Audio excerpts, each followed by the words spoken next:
Welcome to Excel Array Formula Series number 2. Here, if you want to download this workbook and follow along, click on my YouTube channel and then click on my description below and get from there.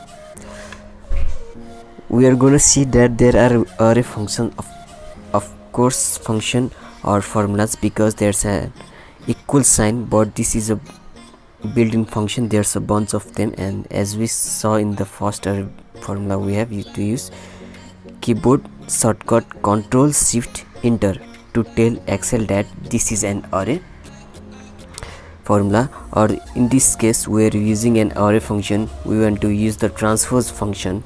Here we have units stored in price listed vertically like this. We want to list it horizontally. Here's how you do it.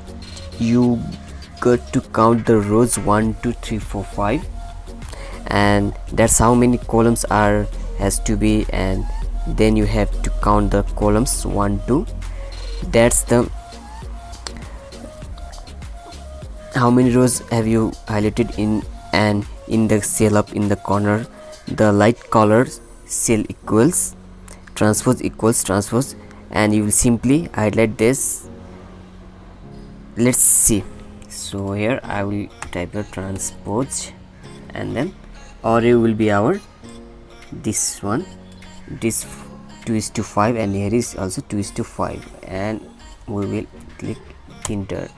You will see value because it is in not in array function. For that we will go and here and in press Ctrl Shift Enter.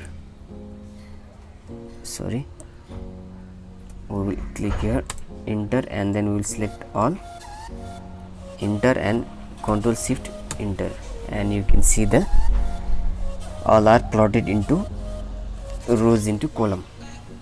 So another method is value transpose, so that will not be changed, but if you change here 40, then it will change here. You can see here 40. If I do here 20, then you can see here 20, it is changing here.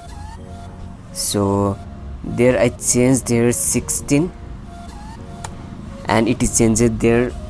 I changed to this dollar, and sure enough it changes there. So those are linked in a way to transpose linked, and that isn't our first example for an array function. Alright, see you in the next video.